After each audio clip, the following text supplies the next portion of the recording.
Raccoon City.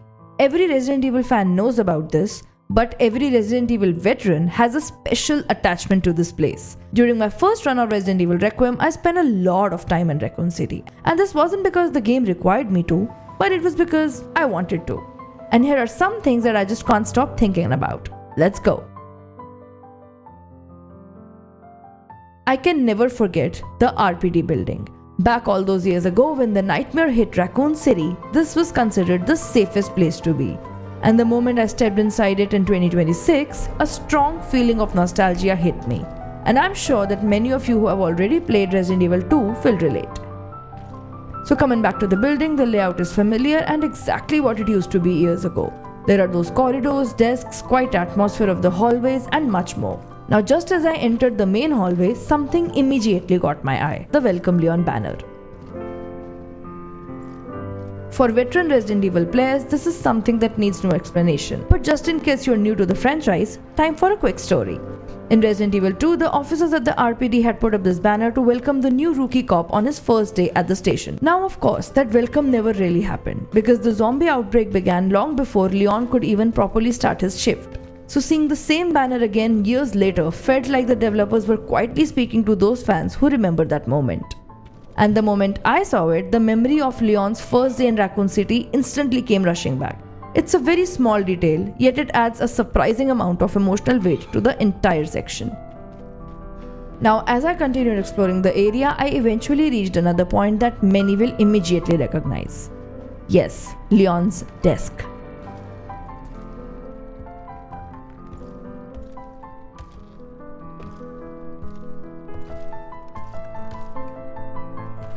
It is still there, covered in dust of course, but placed exactly where it used to be all those years ago.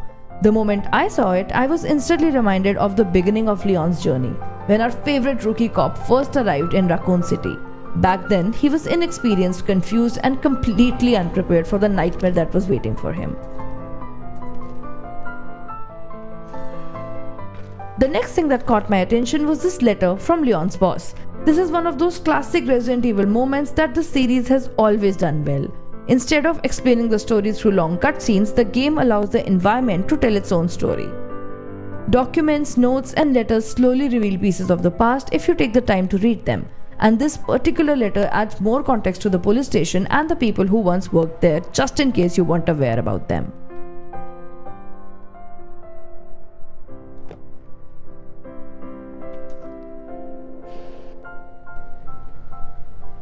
Hey, Lieutenant Brenna. Kennedy. Reporting for duty. Moments like these make Raccoon City feel more real. It's not just a setting for a horror gameplay, it's a place where real lives once existed.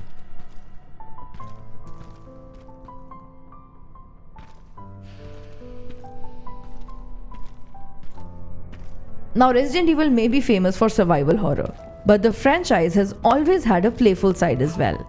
And Resident Evil Requiem continues that tradition with a small but very funny reference. At one point when you're inside the RPD building, a sandwich appears. Now, if you've followed the series for years, you probably already know exactly what this moment is referencing. It's a callback to one of the most famous and unintentionally hilarious lines in the entire Resident Evil franchise. Longtime fans still joke about it even today. Anybody up for a Jill sandwich? The game does not draw too much attention to this Easter egg, it simply sits there for players to notice. But the moment I spotted it, I couldn't help but laugh and be surprised at the same time. It also honestly felt kinda creepy at first, but I warmed up to it and started looking for it even when it was gone. This is again a tiny detail, yet it clearly shows that the developers understand the fans who have been with the franchisee for decades. Summing it all up, visiting Raccoon City in 2026 does not really feel like just a simple throwback. It feels like the game is reflecting on the past, both of the franchise and of Leon as a character. And in a strange way, it almost feels like the game is telling you that the story has come full circle. For fans who have been following the Resident Evil series for years, this moment is pure nostalgia. And honestly, it was one of the most satisfying sections in the entire game. If you like this video, do let me know in the comments and subscribe so that you never miss another. With that, it is goodbye for now.